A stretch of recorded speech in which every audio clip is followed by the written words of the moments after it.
Tourism day എന്ന് പറയുമ്പോൾ നമ്മൾക്ക് എല്ലാവർക്കും ഓർമ്മ വരിക നമ്മൾ പോയ യാത്രകൾ തന്നെ ആയിരിക്കും. എനിക്ക് പോയതിൽ ഏറ്റവും ഓർമ്മ ഉള്ളത്, ഞാൻ വീട്ടിലൊന്നും പറയാതെ വയനാട് കാണാൻ പോണെന്ന് പറഞ്ഞ് പെട്ടി കിടക്കെടുത്ത് പോയതാണ്. പോകുന്നതിന് മുമ്പ് പ്രാർത്ഥിച്ചിട്ടൊക്കെ ഒന്നും പറ്റരുതേ, വീട്ടിൽ പറയാണ്ട് പോണതല്ലേ, ഒന്നും പറ്റരുതേന്ന് പ്രാർത്ഥിച്ചിട്ടൊക്കെയാണ് യാത്ര പോയത്. വയനാട് പോയി അവിടുത്തെ കാഴ്ചകളൊക്കെ കണ്ട് ഞങ്ങൾ പോകുന്ന വഴിയിൽ KSRTC ബസ്സിൽ ഒരു ചേട്ടനെ കണ്ടു. ചേട്ടൻ പറഞ്ഞു, ഇവിടുന്ന് കുറച്ച് പോയിട്ടുണ്ടെങ്കിൽ ചെണ്ടുമല്ലി വിരിഞ്ഞത് കാണാം.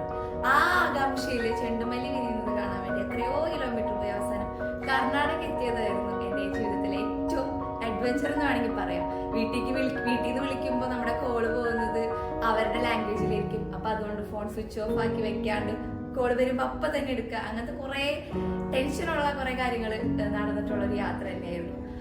വീട്ടിൽ പറയാണ്ട് പോയതുകൊണ്ട് തന്നെ ഒരിത്തിരി അഡ്വഞ്ചർ തന്നെ ആയിരുന്നു ആ യാത്ര.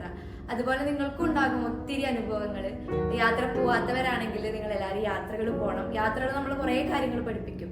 ഇപ്പൊ വേറൊരു സംസ്ഥാനത്ത് പോയിട്ട് പെട്ടപ്പോ നമുക്ക് ഭാഷ അറിയില്ല, അതുകൊണ്ട് തന്നെ നമ്മൾ മറ്റേ ട്രാൻസ്ലേറ്റർ ഒക്കെ എടുത്ത് കർണാടകയിൽ വന്ന് സംസാരിക്കും. അങ്ങനെയൊക്കെ ആയിരുന്നു.